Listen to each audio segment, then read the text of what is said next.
pratasmarami ridi sangsfurat atma tattvam satchit sukham paramahamsa gating turiyam yat swapna jagara susuptam abhiti nityam tad brahma nishkalamaham nacha bhuta sangha.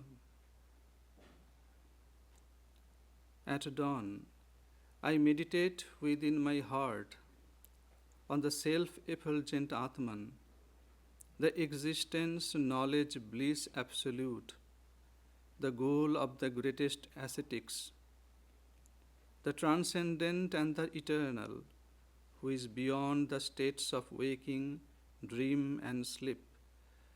I am verily that indivisible Brahman and not a combination of material elements.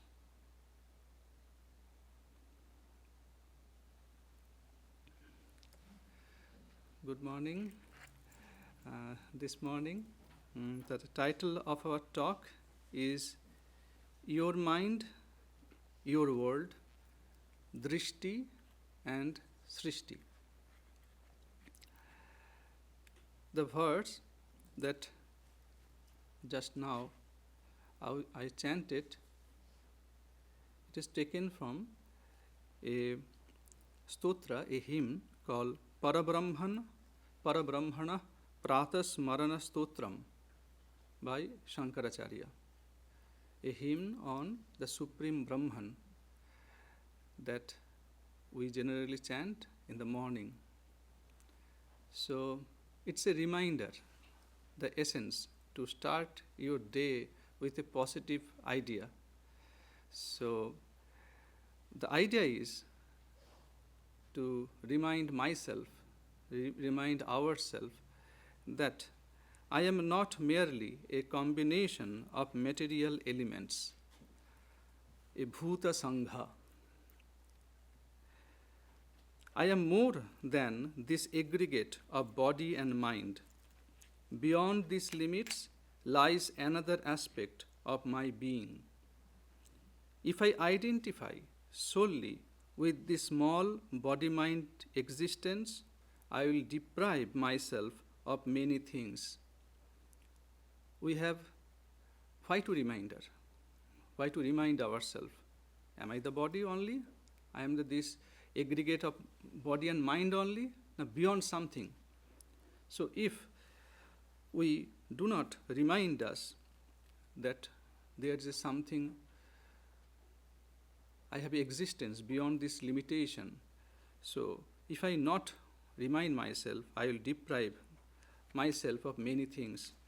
I will miss the dreams of the infinite. I will miss the dream. I will lose hope. I will forfeit the bliss that is eternal, akshaya sukha. I will be deprived of true fulfillment of my life. This bhuta sangha, this finite body and mind, is incomplete and imperfect. If I must identify with something, why would I unite with imperfection? We should align ourselves with perfection, which is our true nature. If we have option, why to identify ourselves with imperfection? By merging ourselves with imperfection, not only do we rob ourselves of vast potential, but we also fail to give others their due respect. Physically, we are not all the same. I may be physically strong, while my friend may not have the same physical strength. I may have a certain level of intelligence which my friend may not share, though they may possess other qualities more abundantly than I do. So they need some respect. We have to show some respect.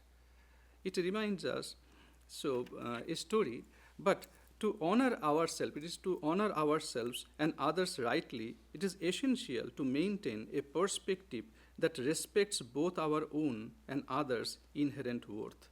So this is Srishti and Drishti. Srishti means creation. Drishti means our perception towards this creation. So we have to that understand properly about our perception and the Srishti, the creation. There is a incident, a story. It is rather than a story, an incident. I was listening to a short interview. A lady was taking an interview of a gentleman. He is now 33 years old, as internet shows. He is Shrikanta Balla, a gentleman. So he is a Indian industrialist and the founder chairman of Boland Industries. He is the first visually impaired student in management science at the Sloan School of MIT. So one lady was interviewing him. So she asked, when I looked at your resume and saw some other things, I saw that you got 98% in science in your board exam of 12th class. And you made it to the cricket team, national cricket team, and the chess team. You not just got accepted by MIT, but actually 4 Ivy League colleges. And we are saying the things were challenging for you. Was it?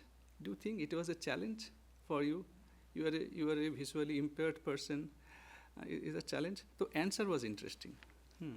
He told, not at all. I don't see life as a set of challenges, but I just see potential opportunities to thrive and excel in career. This is why challenges does not seem like challenges to me. They are all possible solutions. When the world looks at me and says, Shrikant, you can't do this, I just tell them, why I can't? Why? So, this is your perception about you and your world. If you are attuned with the right perception, you will be the winner. So, something we can and something we cannot. So let us think about what we can. There is a famous story. You can get the story in Gospel also. And when we used to read in, I think probably in 5th grade or 6th grade, there was a poem, in Bengali poem, by a famous poet, Satyendranath Datta. So it is Bidde Bojhai Babu Moshai. This is the name of the poem. But I thought probably it was Satyendranath Datta who conceived the idea. But I found in Gospel of Sri Ramakrishna. Long ago it was written. So Sri Ramakrishna sometimes he used to ask. He always appreciated if anything is good in you, whatever you know. He wanted to know from themselves and want to share with other devotees. So he asked Manilal Mallik. Manilal Mallik was an elderly person. He asked, please tell them that little story of yours. So why I'm saying, it was not, in that sense, not Sri Ramakrishna's story, just Manilal Mallik's story. So with a smile, Manilal started. Once, all of you know, I think. Once several men were crossing the Ganges in a boat. One of them, a Pandit, was making a great display of his erudition, saying that he had studied various books, the Vedas, the Vedantas, and the 6 systems of philosophy. He asked a fellow passenger, do you know the Vedanta? No, revered sir. The Sankhya and the Patanjala, do you know? No, sir. Have you read no philosophy whatsoever? No, revered sir. The Pandit was talking in this vain way and the passenger sitting in silence.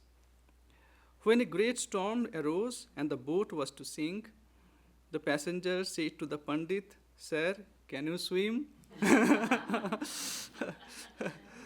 "No," replied the Pandit, the passenger. "I don't know the Sankhya or Patanjala, but I can swim." So we have to swim in this ocean, this ocean that we call Bhava Nadi, Bhava Samsara, that this ocean of relative existence, this samsara, we have to swim.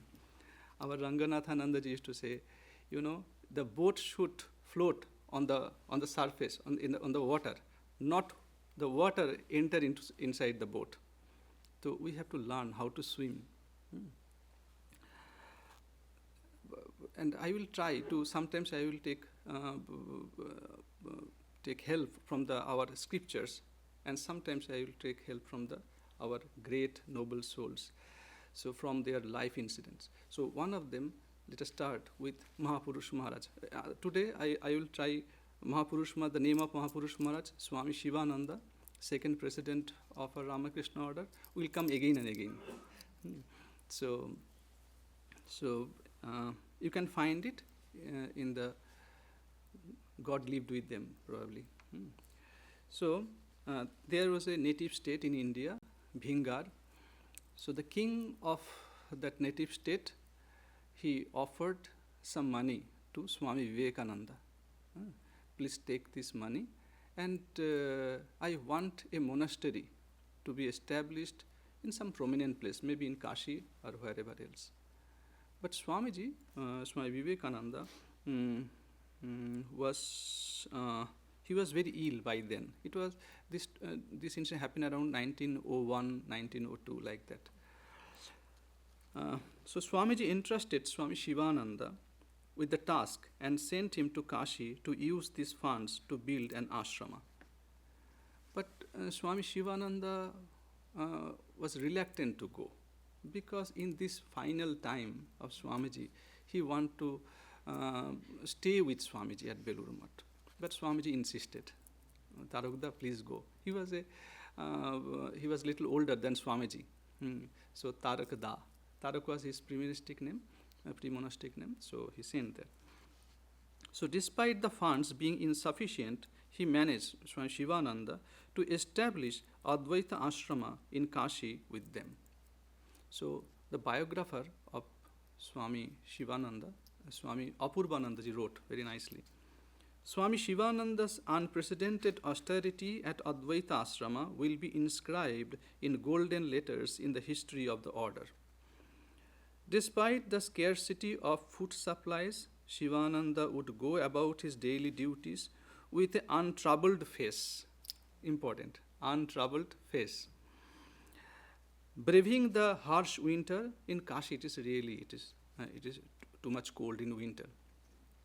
He would sleep in the open hall beside a small fire, wrapped in a blanket, rising by 3 in the morning to sit in meditation. Following this came his readings, recitations, and devotional singing. He handled everything personally, from caring for the shrine to organizing worship and offering food to the deity. In the midst of this hardship, he faced an even greater trial. The funds from the king of Bhingar had run out, and the house owner, with rent overdue, was pressing for payment. Mahapurush Maharaj somehow managed to gather nearly 100 rupees and stored them in a small broken box. 100 rupees, it was a huge amount in those time. But at that time, a young man of unknown background was staying at the ashrama. He found the money and ran away with it. The next day, realizing his absence, everyone suspected foul play, and soon it was confirmed that, except for a single coin, he left a coin. All the money was gone. With that one coin, they arranged for the food offering to the deity, for Sri Ramakrishna, some food offering. It was a daily ritual. So with 1 rupees, they managed. When asked about the young man, Mahapurush Maharaj simply said they wanted to inform the police. But Mahaprabhu simply said, he must have been in need. So he took the money and left. But he had some sense of duty. As he left one coin behind, we were able to offer it to Thakur. Such is the saintly nature of a true saint. You see, incident and perception. I found another incident, almost same, in Swami Vijnanandaji's life, Swami Vijnanananda. And Swami Vijnananda became the fourth president. After Shivanandaji, it was Swami Akhandanandaji, another disciple of Sri Ramakrishna. And Vijnanandaji was the last disciple of Sri Ramakrishna who became a president. So, Vijnanandaji, this incident happened around maybe in 1898, 97, around that time. So, he was a executive engineer by profession in those days. So, he used to earn a lot of money. He helped in various ways our monastery before joining. And because he had mother to look after, so he was just continuing his job. So when he found there was enough money to take care of his mother and the family, he left the family and joined in the monastery. So by that time, and Swamiji returned from the West, so a lot of people used to come to visit Swami Vivekananda. And Swami Vijnananda, he sometimes, and that day, and that special occasion, Swami Vivekananda told Swami Vijnananda that please take these dignitaries, these are my guests, to show the Kolkata. So,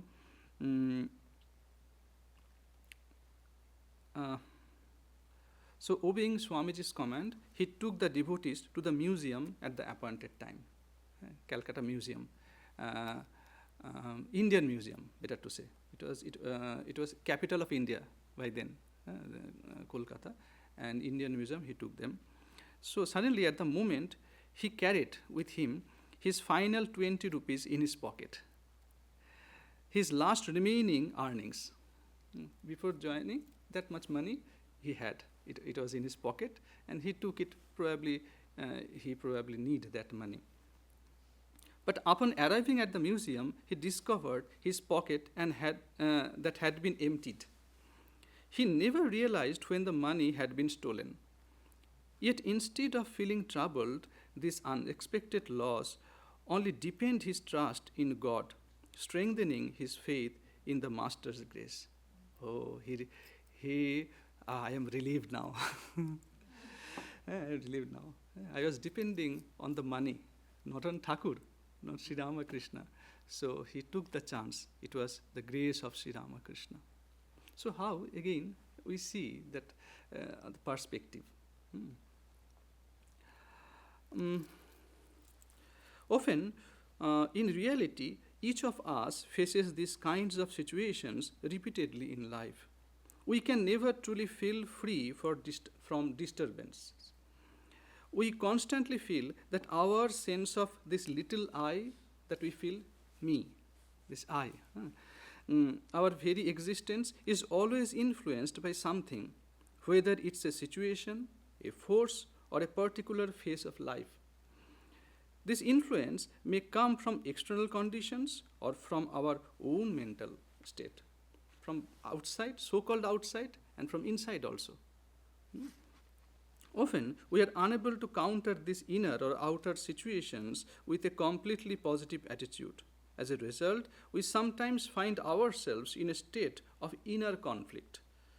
On one side of this struggle stands our mind, and on the other, the world around us. Since we have to live our lives with both these sides, we have to carry our mind and the world also. We have no option. We have to carry. It is essential to gain as much understanding about this relationship as we can. So, the creation, another name of the creation in Sanskrit we call Jagat. Jagat in Bengali also we call Jagat, Hindi also. So if you see the word Jagat, it came from the Sanskrit root verb gam. Gam means to go, which means to go or to move. Interesting, you see how we name the word Jagat. It came from to move or to go, giving it the meaning that which moves or that which is constantly in motion. In a broader sense, Jagat, this word, refers to the world or the universe, symbolizing the transient and ever-changing nature of existence. Thus, Jagat embodies the concept of a dynamic, impermanent world that is in constant flux.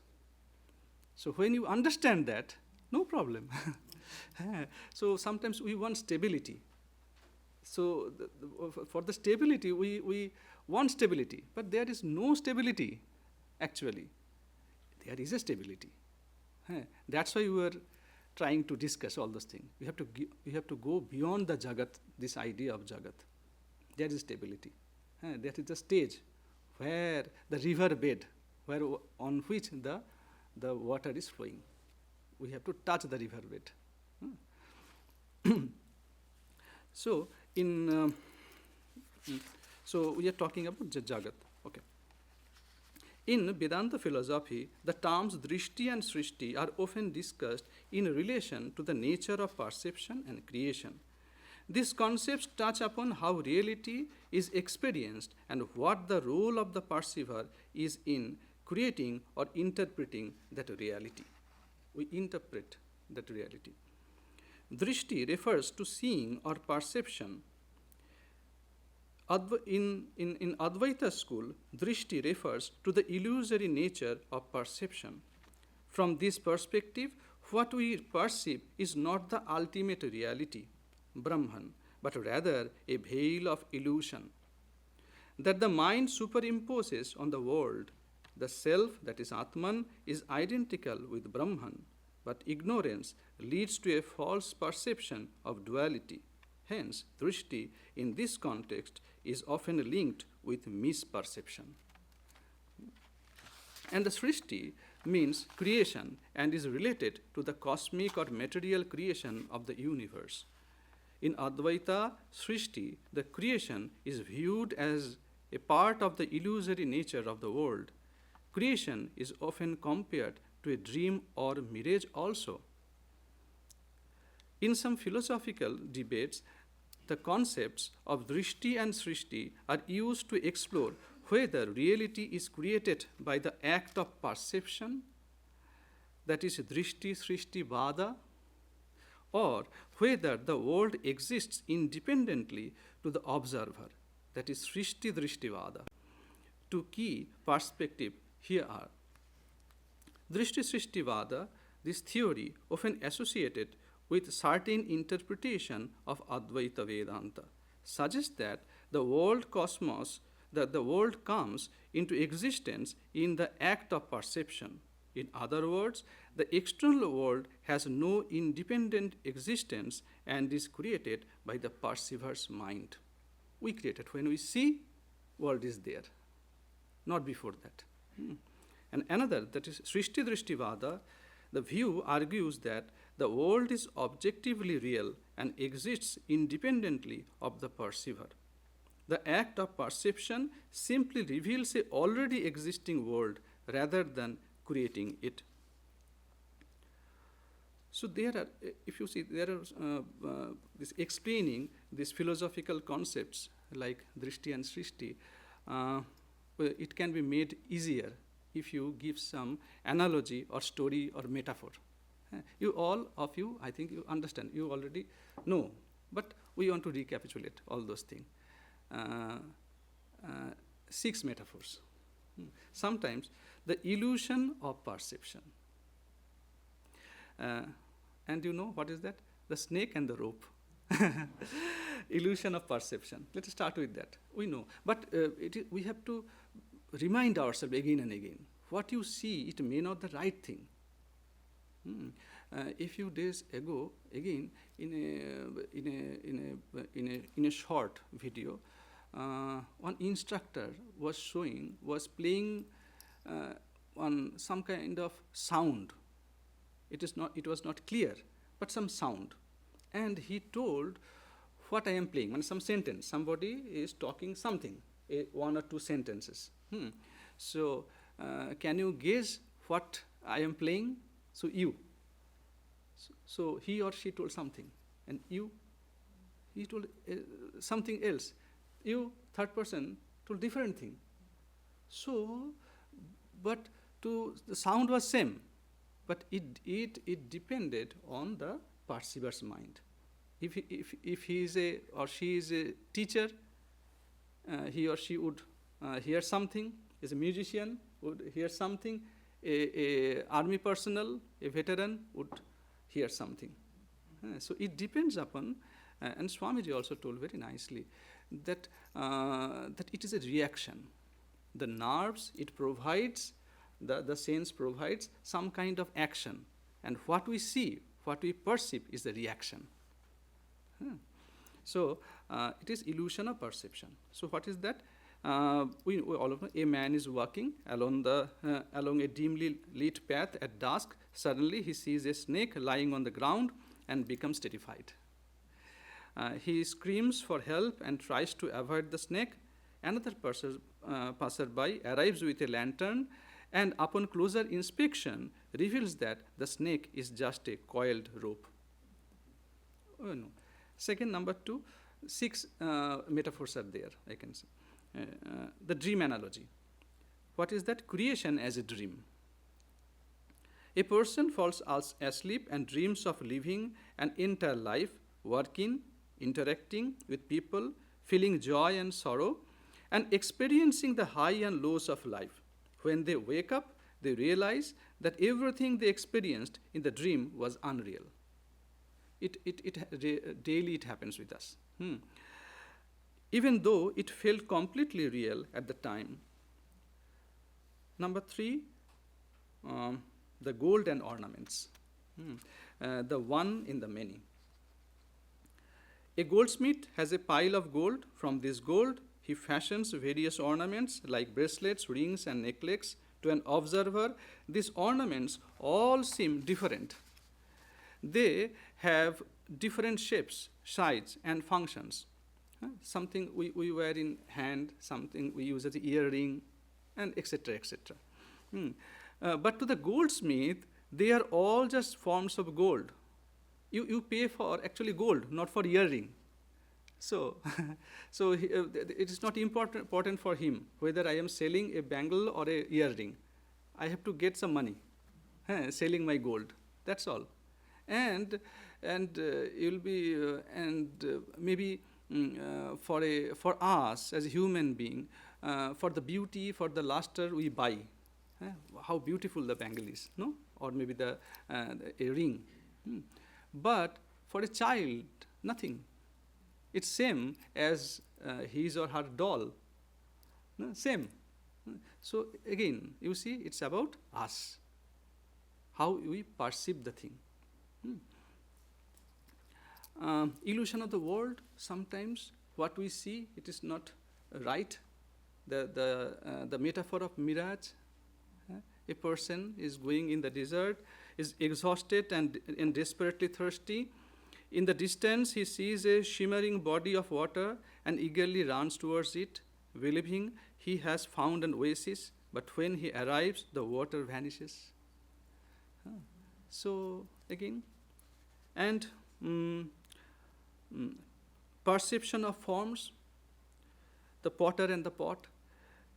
A potter makes various clay pots. Some are large, some are small, some are round, and some are square. To the observer, each pot is different. However, to the potter, all the pots are just forms made of same clay. And last, projection of the mind. A clear crystal is placed near a red flower. Because the crystal is transparent, it takes on the appearance of the red flower, making it seem as though the crystal itself is red. However, the crystal hasn't changed its nature, it's still colorless. but the presence of the flower makes it appear red. So all those things, so it's clear what we see is always not right. There's beautiful some slokas in Yoga Vasishtha. There are many in Panchadashi, everywhere, in Viveka Chudamani. So some I want to share to support this, all those views. So beautiful.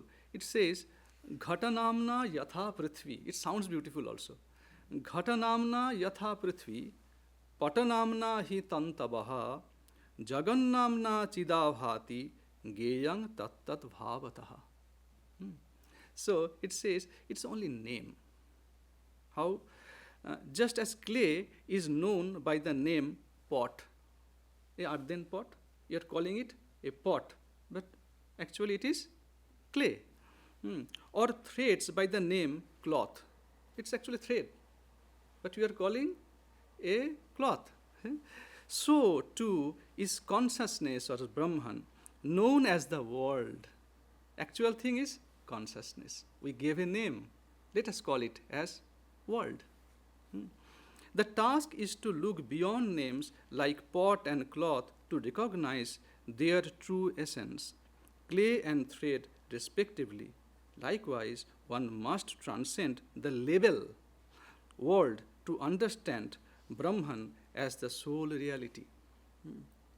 In Chandogya, they say, Vacha rambhanam vikara namadheyang vrittika ityeva satyam.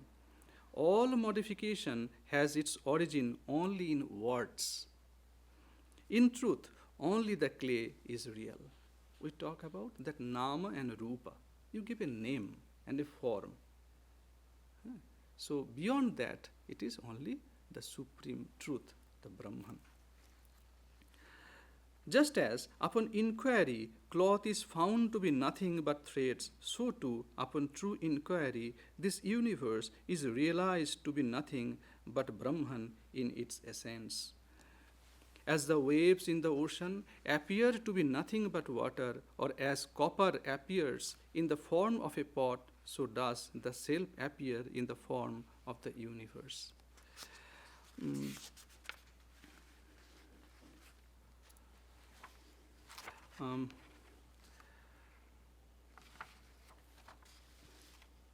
Vasishtha, in Yoga Vasishtha Sar, that he is saying,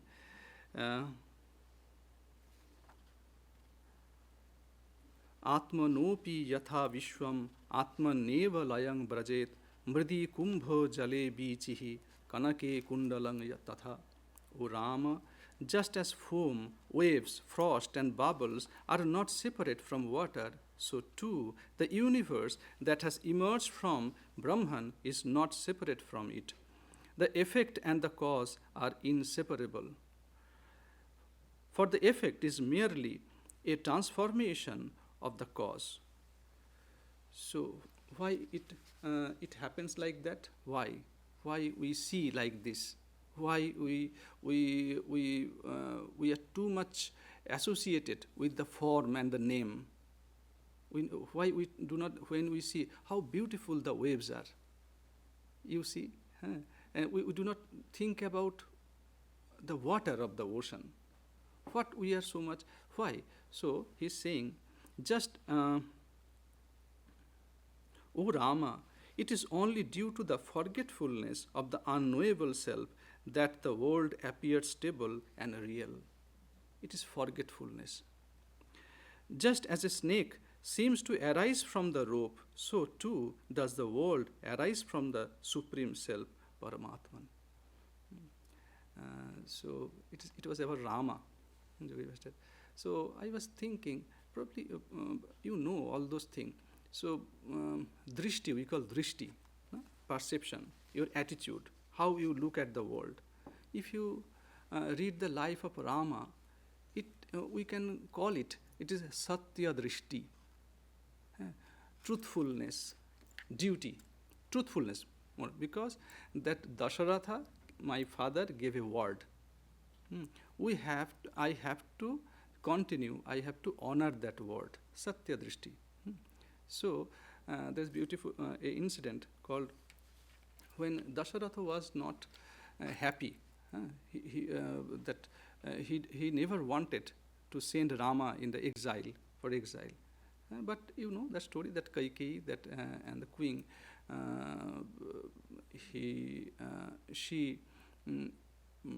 she played foul, I should say, in short. So, but Dasharatha told Rama that, "Oh Rama, my son, can you wait for another day? I cannot wait to see you for 14 years. Tomorrow you can go." So Rama told, "Father, I have to go either today or tomorrow.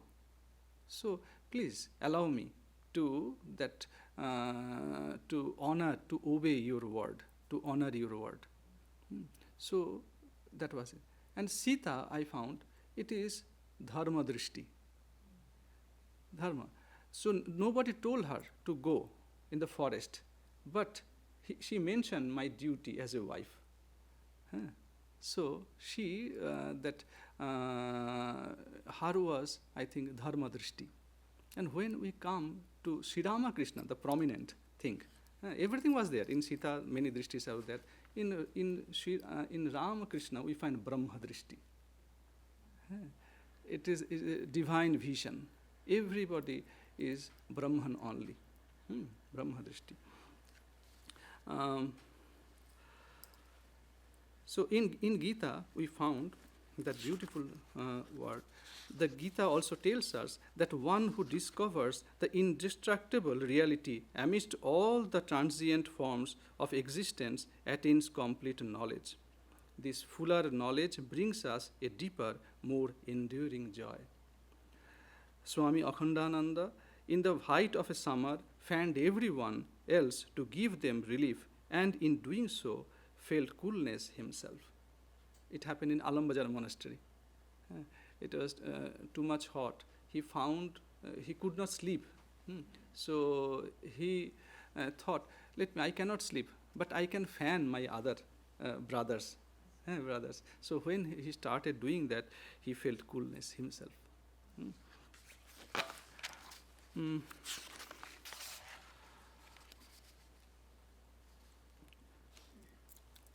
Swamiji, it's all about your perception. Swamiji told us two stories. One story was like that. While on his journey through the Himalayas, Swamiji encountered a strange sight. A wandering ascetic who appeared quite mad, moving alone in torn, tattered clothes. Local children, drawn to the unusual figure, began throwing small stones at him. As he was going, he was unclean, and those clothes were tattered. So they began throwing small stones at him, laughing as if it were a game. Delighted by the strange appearance, children sometimes find such things amusing, and in their childish joy, they may even act in ways that seem weird. We cannot explain why they are doing. They are simply doing. But yet, even stranger, the ascetic himself was laughing through his pain, hurt by the stones, yet seemingly unbothered. Blood trickled from a few places on his body, but he continued to smile, chuckling and saying, "What a wonderful play this is, the divine play of the Lord." They are throwing stone, but he is saying, my Paramatman, my deity, is enjoying the scene, the game. So he was laughing. So another story he shared with Sister Nivedita. He told about a monk who was stricken with a severe disease that many places covered his body in wounds, here and there in hands, and probably leprosy kind of thing. Something happened, but it was not written. Maybe it was written. I forgot that part. So in wounds, the wounds become infested with insects. Yet, each time one fell from his sores to the ground, the monk would gently pick it up and place it back on his body. Such a sight may seem irrational to most. Now, why he was doing like that? But a vision such profound compassion we cannot overlook also. When you see that kind of thing, a person is doing like that, it left a huge impression in your mind. So that. Swamiji, he wrote, the world is neither good or evil. It is the Lord's world. It is beyond both good and evil, perfect in itself. His will is going on, showing all these different pictures, and it will go on without beginning and without end. Sometimes he wrote that this world is a play of God. Let us be playmate. So these monks, they became a playmate. No? It is a great gymnasium. This world is a great gymnasium in which you and I and millions of souls must come and get exercises and make ourselves strong and perfect. This is what it is for. That is why we are here, for some exercise, mental exercise. Not that God could not make a perfect universe, not that he could not help the misery of the world. So here we found another word, Urdha Drishti. We talk about in Rama Satya Drishti, Dharma Drishti, Sri Ramakrishna Brahma Drishti. It will come again and again. We can talk about, there are many, I think in Vichara Sagar we found another name, Tattva Drishti and Tarka Drishti. Tarka, we want to debate. We have to question again and again. We live with all those things. You may not want the conclusion, but you want to just debate. We see many people around us. Another is Tattva Drishti. I want to know the truth. So there are many things. So here, another thing I found, Urdha Drishti and Nimna Drishti. Urdha, so the practice of spiritual values and moral integrity elevates our vision. When we practice, it elevates. What will happen to, sometimes we ask, what will happen to us? But it will elevate our vision.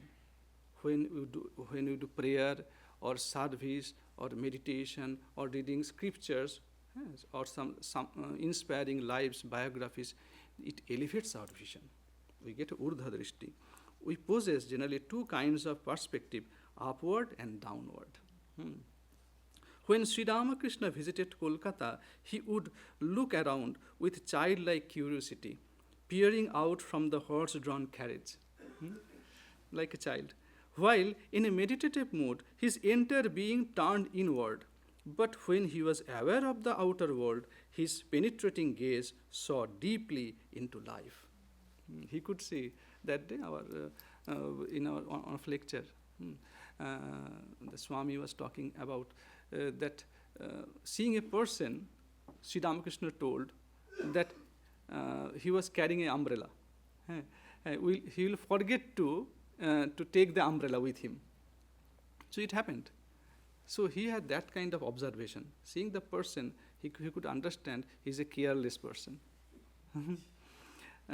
Once reflecting on his experience in Kolkata, he said, I saw so many people walking down the streets, and most had their gaze turned downwards, while only a few looked upwards.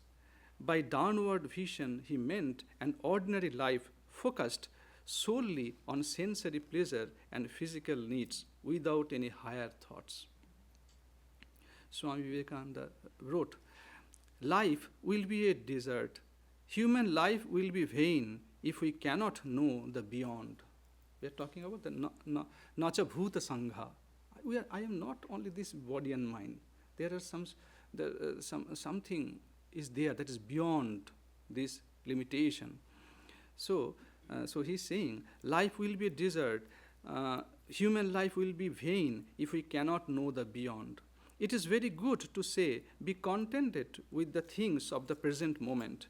The cows and the dogs are, and so are all animals, and that is what makes them animals. So if man rests content with the present and gives up all search into the beyond, mankind will all have to go back to the animal plane again. It is religion, this inquiry into the beyond, that makes the difference between man and an animal. Well, has it been said that man is the only animal that naturally looks upwards? Every other animal naturally looks down. That looking upward and going upward and seeking perfection are what is called salvation. And the sooner a man begins to go higher, the sooner he raises himself towards the idea of truth as salvation.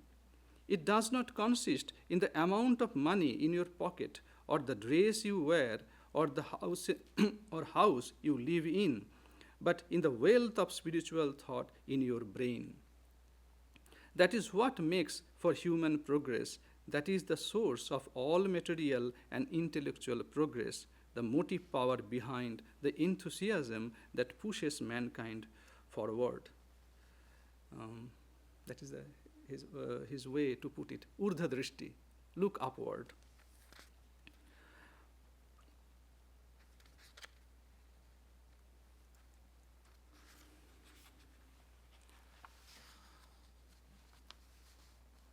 He told very beautifully, this world, in another sense,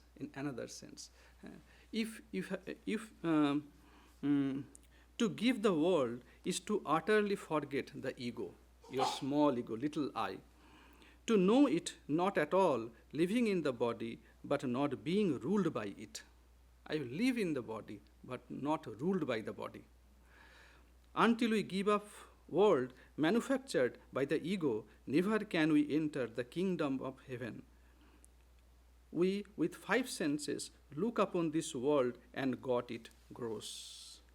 When you see through your senses, it is gross. But when you see with that uplifted vision, it is only Brahman.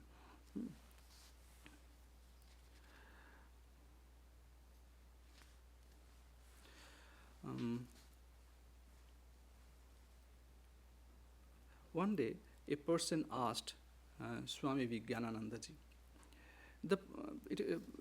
In that time, probably it happened around 1920s or 30s, maybe around that time, maybe 20s. He asked, the political situation in the country is so tense and financial hardships are everywhere. How can we find peace? He was a man of, the least word. As somebody asked him, please give some advice. He told, already you have read that when you were a kindergarten, always speak truth. And if you take something without asking somebody there, so it is called that stealing. But that's enough for your spiritual life. So here they asked, so much problem, political situation and other things, financial hardships. So Maharaj only replied, why are you focusing so much on the disturbances outside? Even if you get exactly what you want, will that truly solve the problem? Rama, Sita once asked, it is gospel. Sita told Rama, you see, you were now the looking after, maybe it is before they went to somewhere else, maybe before going to in the forest or after returning. He asked, you are looking after this Ayodhya, so but still I can see many people are poor. So Rama told, okay, I can fix it, all those things, and the roof is leaking, water, what is leaking inside the room. So I can fix it. But after that, what will happen? So he arranged everything, and they fixed all those things. But now they have no job. The masons, they have no job. They're looking from some job. But everything was fixed. Now new problem was arose. So this is the thing. So he told, if everything, even if you get exactly what you want, will that truly solve the problem? Never. It is not the outer conflicts that cause unrest. Rather, it's our inner attachment to external things that is the true source of our turmoil. There's attachment. That's why it's happening. So in Maitreya Upanishad, that's why it very beautifully told, Chittameva hi sansaram tat prajatnena shodhayet yat chittas tanmayo bhavati guhyam etat sanatanam. There's an ancient teaching. That's why you want to fix this world, but there is a profound ancient teaching. What it says, the mind itself is the world. Chittameva hi sansaram. It's mind. Thus, one should endeavor to purify it. The nature of one's mind determines one's experience. It is a profound, ancient, eternal principle. Guhyam etat sanatanam. It is a old, profound teaching. We talked about that. We have already told. We'll tell something. We'll say something about Mahapurush Maharaj, Swami Shivananda. As we found, Swami says these words: to give up the world is to forget the ego. In Swami Shivananda, in direct disciples of Sri Ramakrishna, we find something special thing. Means, if you want to see service, you see Akhandanandaji. If you want to see that balance, perfect balanced life, while doing all those your jobs, it is Swami Sharadananda, taking care of mother. At the same time, he was the general secretary of Ramakrishna order. So, if you want to see that total absorption in Brahman, that inwardness, see Swami Brahmananda. And if you want to know what it looks if you total devoid of your that means no ego. If you want to see where is a no ego, no little I, no kacha ami, no unripe ego, only ripe ego, you see Mahapurush Maharaj. No, I am nobody. So it happened that when Romarola was writing a book, a biography on Sri Ramakrishna, Swami Ashokananda was the mediator. Romarola, by birth, he was from France, and Ashokananda was the mediator. So they wanted some written narration, description about his memory with Sri Ramakrishna. So there he wrote,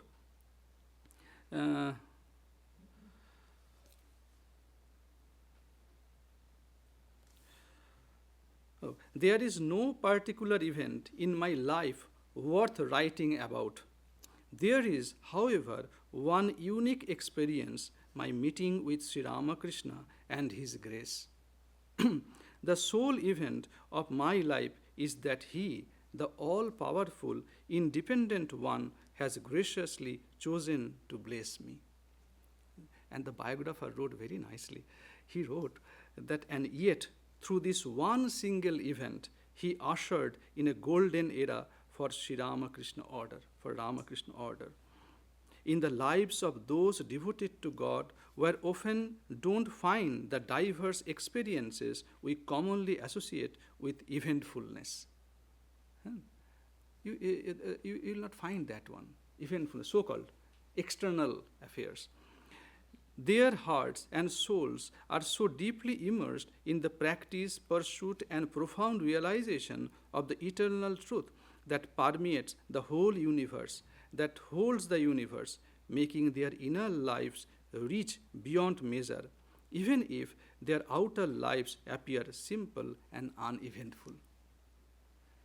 And Swami Vijnananda, he wrote the introduction of a book, Shivananda Bani. He wrote that it is as if Sri Sri Thakur, Holy Mother, and Swamiji and other worked through him to uplift many souls.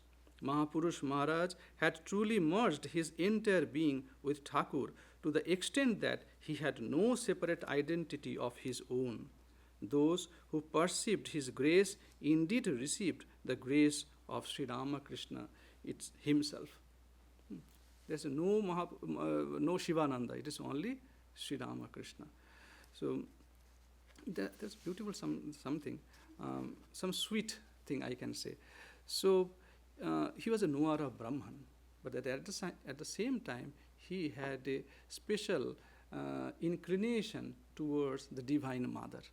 So the attendant wrote, in his room, on the walls near his bed, hung pictures of various goddesses.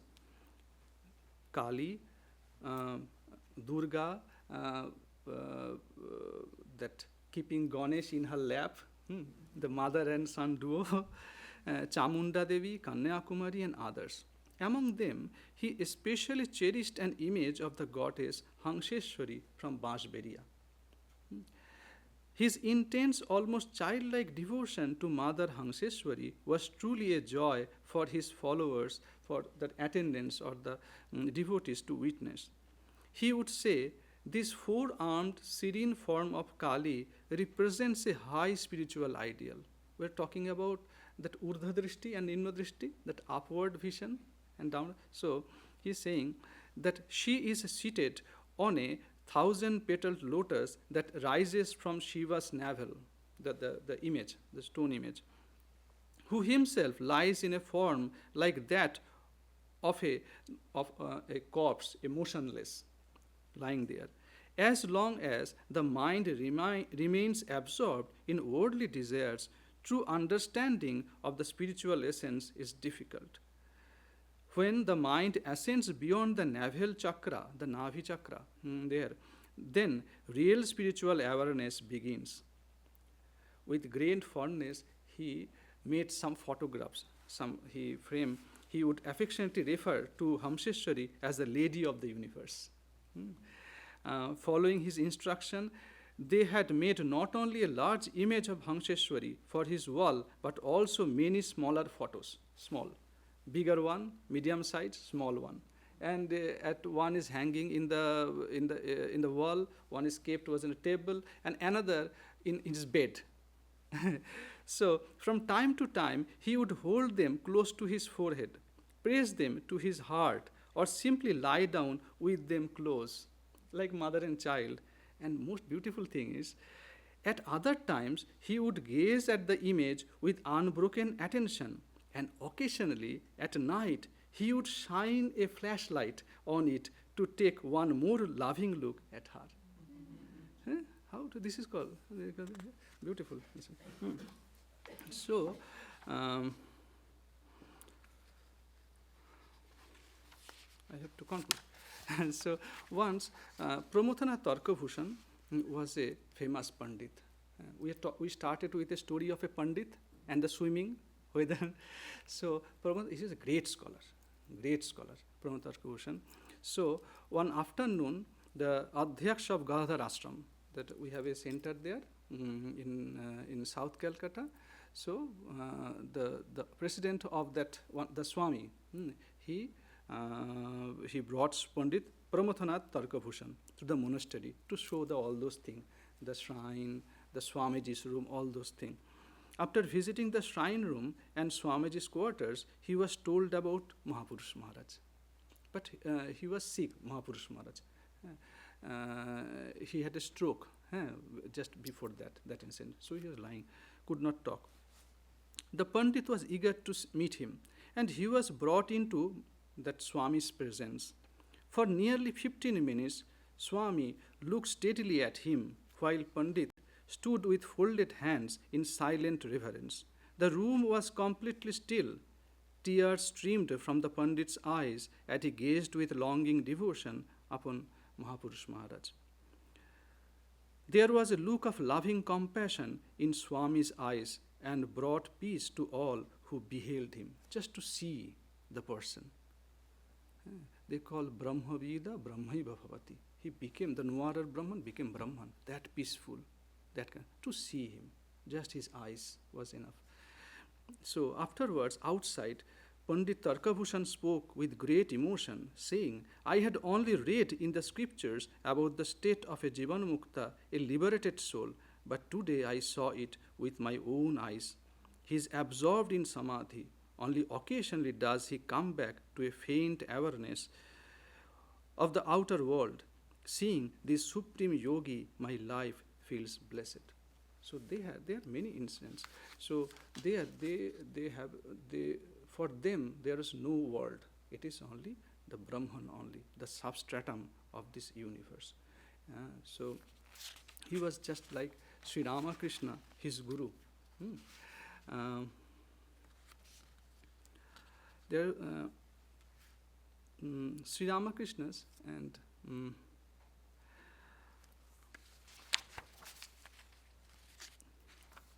so let us conclude today's lecture with some Sri Ramakrishna's word.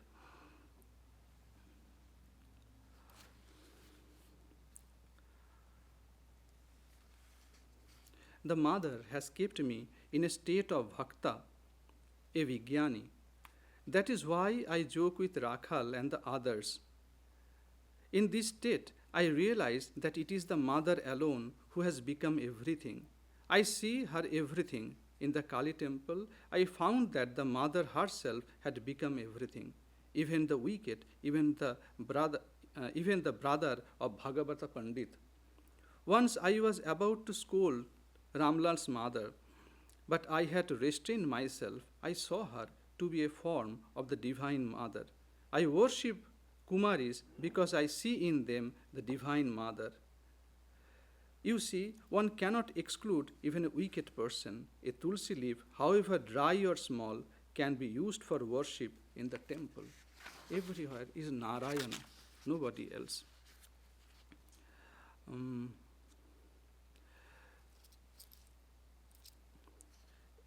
So in the Uttarakhand, there is a saying commonly heard among the sages. When meeting them, some people occasionally asked, "Is your vision clear? Can you see clearly? Darshan saaf hai na? Can you see clearly? Whether you see this world as world or as the divine presence or Brahman." Sri Ramakrishna always, it is not in a theory. In practice, you have to practice all those things. There is an incident happened with Totapuri.